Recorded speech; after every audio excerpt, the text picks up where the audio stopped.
दोस्तों ये कहानी सिर्फ सच्ची घटना पर आधारित नहीं है बल्कि सच्ची घटना ही है। तो कहानी की शुरुआत में एक कपल मोटरसाइकिल को गैराज में पार्क कर रहे थे। दोनों गैराज से बाइक पार्क करके जा ही रहे थे कि तभी उन्हें कुछ डरावना दिखा। पति पत्नी गैराज से भागने लगे। इसके बाद ईव नाम की पुलिस ऑफिसर को दिखाते हैं। उसे अपनी कोवर्कर बर्नी का कॉल आ गया, हमें एक डेड बॉडी मिली है। ईवा क्राइम सीन पर आ गई। तो आज की तारीख 16 अगस्त 2017 थी। ईवा गैराज में आई तो कॉप्स को एक आदमी की डेड बॉडी मिली थी। पुलिस को लग रहा था कि केस लूटपाट का होगा। ईवा ने सारी चीजें सही से देखी तो मर्डर ब्रूटली हुआ था। मतलब ये कोई लूटपाट नहीं हो सकती, किसी ने जानबूझ के आदमी का मर्डर किया है।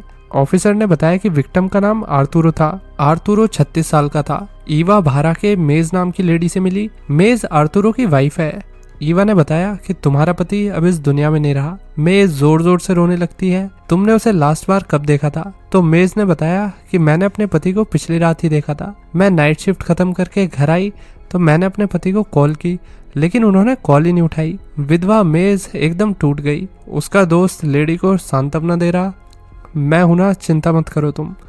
ईव ने लड़के से कहा कि जैसे ही मेज शांत होगी तो उसे पुलिस स्टेशन ले आना।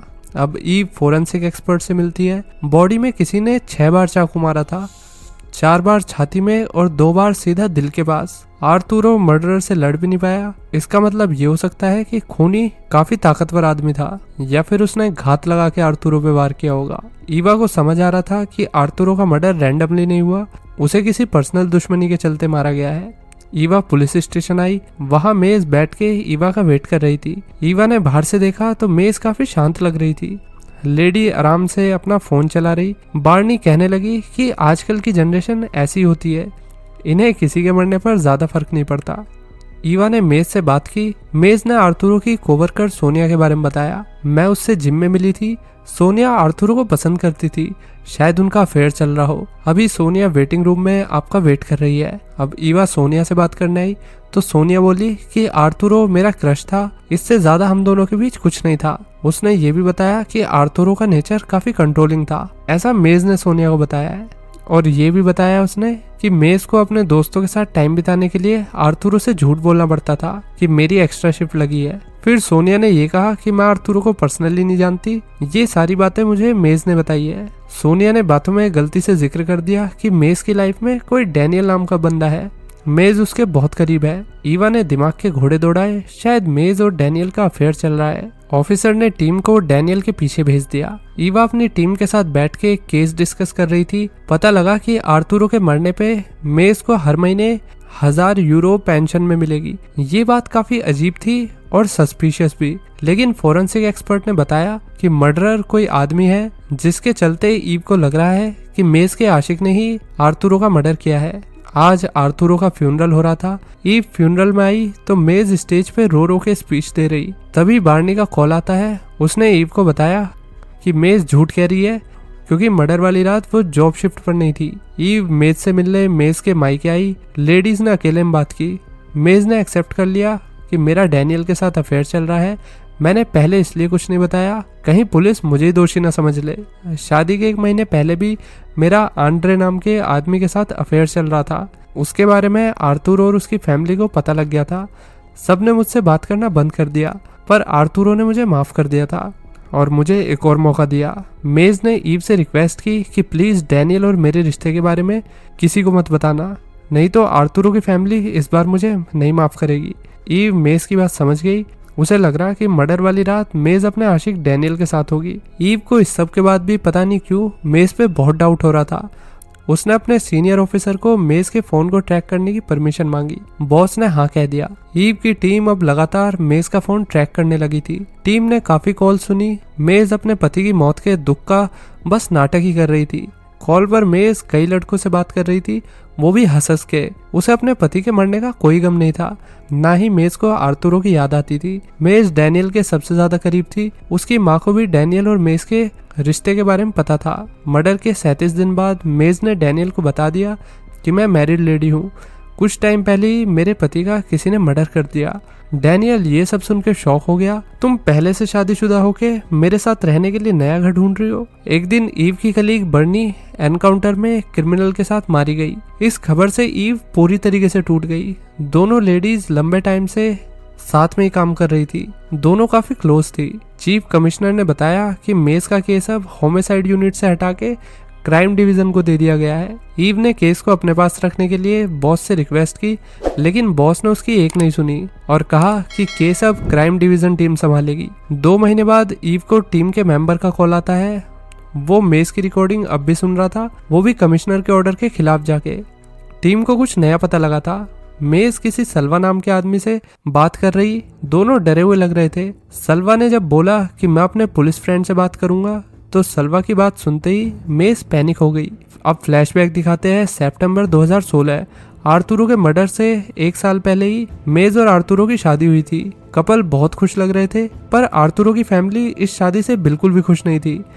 उन्हें बुरा लग रहा था कि आर्थुरो एक चीटर लड़की से शादी कर रहा है। आर्थुरो शादी के बाद मेज के साथ खुश लग रहा था, मगर मेज कुछ खुश दिखाई नहीं दे रही। लेडी अलग अलग जगह नर्स का काम करती थी। काम पर ही मेज को एक लड़का मिला। लड़का मेज का कलीग था। दोनों का अफेयर चल रहा था।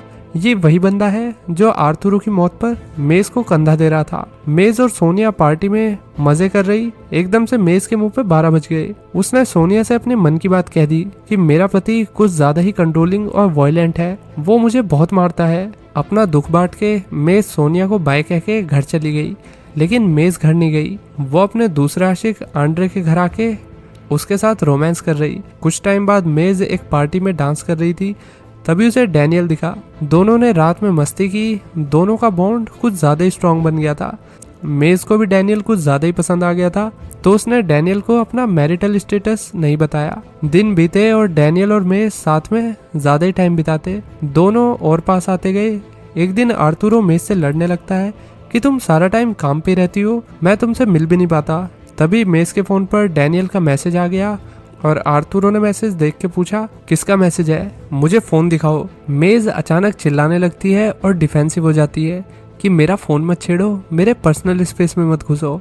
लेडी ने अपना फोन छीन लिया और आर्थुरो समझ गया कि मेज क्या कर रही है। उसने गुस्से में मेज को घर से जाने के लिए कह दिया, मुझे तुमसे डिवोर्स चाहिए। डिवोर्स की बात सुन के मेज का माथा गर्म हो गया। जाने से पहले उसने आर्थुरो पे हाथ तक उठा दिया।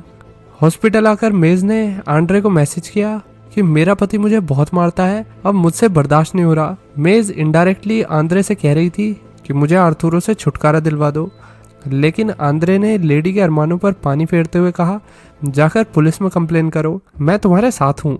अब मेज सलवा नाम के आदमी से मिली। सलवा इसका एक और आशिक है जो उम्र में मेज से काफी बड़ा है। सलवा मेज का कोवर्कर था। दोनों ने बैठ के बातें की। मेज बोले जा रही कि मेरा पति ऐसा है वैसा है, मुझे उसके साथ नहीं रहना। सलवा मेज को शांत कर रहा। मेज बोली कि काश आर्थुरो इस दुनिया में होता ही नहीं। सलवा, क्या तुम मेरे लिए करोगे? एक बार आर्थुरो दुनिया से चला जाए, फिर मैं तुम्हारी हूँ। सलवा की मेज की बातें सुन के सलवार फट रही थी। उसने कोई जवाब नहीं दिया। मर्डर से 1 महीने पहले सलवा काम कर रहा। मेज उसके पास आकर बोली कि तुमने मुझे 1 महीने से मैसेज नहीं किया है। आज मेरा पति काम से बाहर गया हुआ है, क्या तुम आज रात मेरे पास आओगे? सलवा हंस के कहने लगा, हाँ जरूर। शाम में दोनों ने मजे किए। मेज सलवा को मैनिपुलेट कर रही थी कि आर्थुरो मुझे बहुत मारता है, उसने अपनी सारी लिमिट्स क्रॉस कर दी है। सलवा कहने लगा कि तुम डिवोर्स ले लो, तो मेज को गुस्सा आ गया, नहीं मेरा पति डिवोर्स नहीं देगा। सलवा, तुम मेरे से सच्चा प्यार नहीं करते क्या? अब सलवा प्यार के नाम पे बहक गया। उसने कहा कि मैं तुम्हारे लिए कुछ भी करूंगा। मेज अब सलवा को गैराज में लेकर अच्छे से समझा रही कि मेरा पति इस टाइम ऑफिस से घर आता है। इधर वो अपनी कार पार्क करता है। मेज ने सलवा को गैराज की चाबी दे दी। अब तुम यहीं गैराज में रुक के आर्थुरो के आने का वेट करना, सही मौका देख के उस पर अटैक कर देना। अब सलवा अपनी बीवी और जवान बेटे के साथ बैठ के चाय पी रहा था। उसे मेज का कॉल आया तो मेज ने सलवा से अच्छे से बात की। अपने प्लान को हम 16 तारीख को अंजाम देंगे, 16 तारीख बेस्ट होगी। सलवा हिचकिचा रहा था, लेकिन उसने हाँ कह दिया, क्योंकि मेज उससे बार बार बोल रही थी कि मैं तुमसे प्यार करती हूँ, तुम्हारे साथ रहना चाहती हूँ। अब सलवा बाइक चला के आर्थुरो के घर आ जाता है। उसने डरते हुए गैराज का गेट खोला। मेज की दी चाबी से गेट खोल के वो बिल्डिंग में एंटर कर गया। सलवा ने देखा कि सामने से कुछ पड़ोसी आ रहे हैं, तो आदमी जल्दी से छिप गया। थोड़ी देर में आर्थुरो भी गैराज में आ गया। सलवा ने बिना टाइम वेस्ट किए आर्थुरो पे चाकू बरसा दिए। क्राइम करके सलवा जल्दी से गैराज से भाग गया। उसने सारे सबूत साफ कर दिए। सलवा ने मेज को मैसेज किया कि हमारा प्लान पूरा हुआ। मेज ने रिप्लाई किया कि ठीक है, मैं तुमसे जल्दी आकर मिलूंगी। सलवा खुश हो रहा था।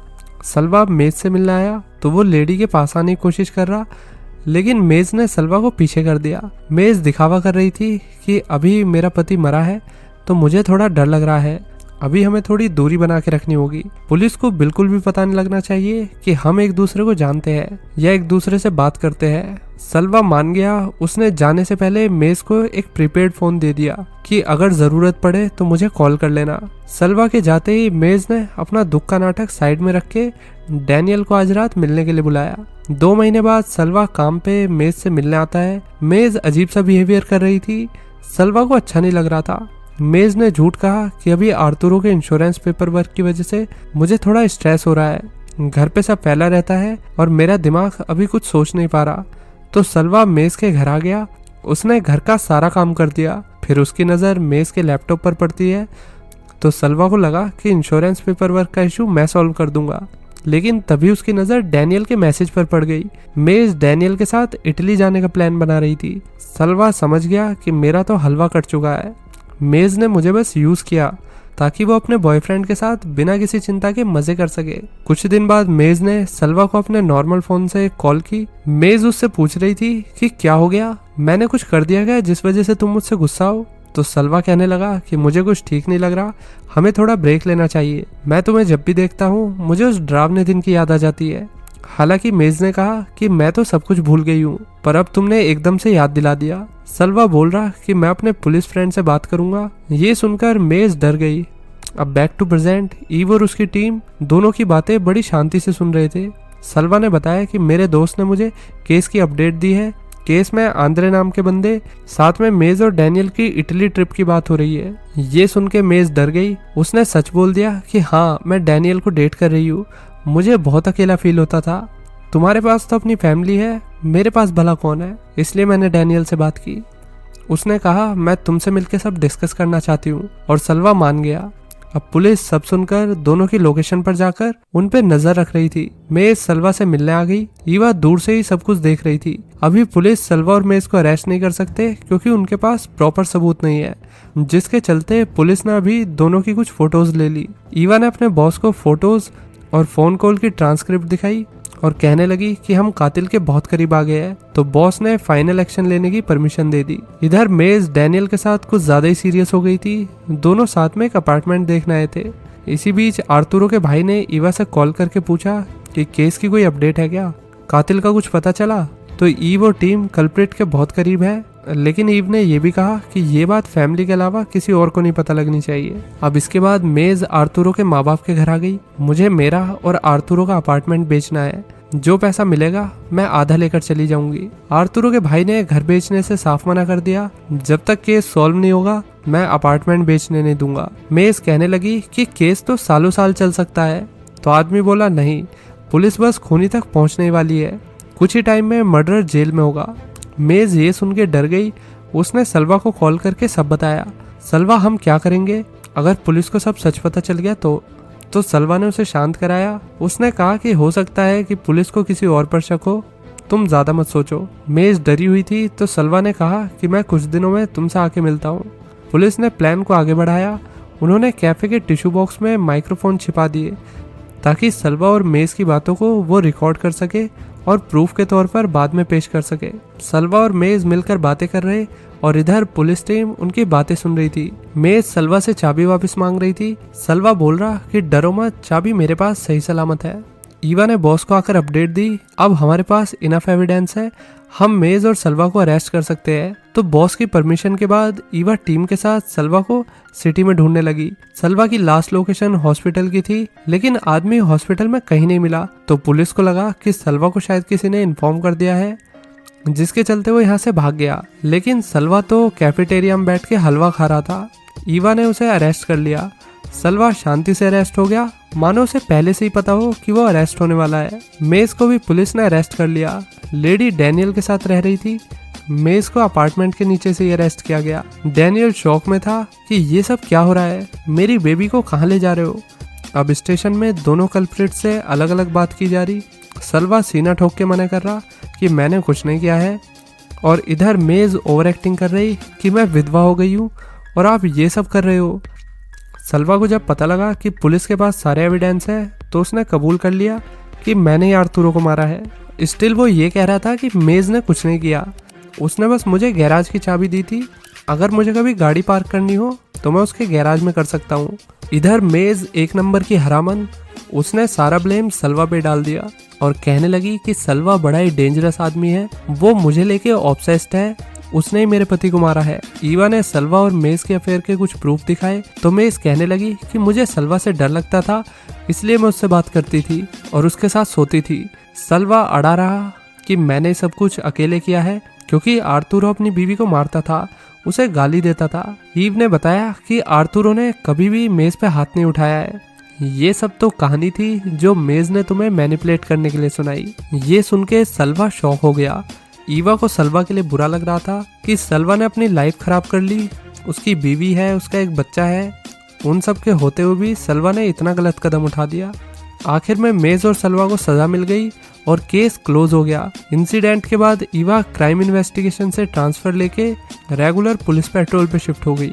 सलवा और मेज पहले महीने के ट्रायल में जेल में अपने लव लेटर बदलते रहे, लेकिन जब सलवा को पता लगा कि जेल में भी मेज के कई सारे अफेयर हैं तो उसने कोर्ट रूम में अपनी गवाही बदल ली और पूरा सच बता दिया, जिसके बाद सलवा को 17 साल और ईव को 21 साल की सजा हुई। बाद में सलवा की सजा कम हो गई क्योंकि उसने अथॉरिटीज के साथ कोऑपरेट किया था और मेज की सजा बढ़ा दी गई क्योंकि उसके जेल में भी इतने सारे अफेयर्स थे। इसी के साथ ये कहानी यहीं खत्म हो जाती है। तो दोस्तों कैसी लगी ये कहानी लाइक और कमेंट करके बताइए। चलिए मिलते हैं नेक्स्ट वीडियो में। Till then take care, bye bye.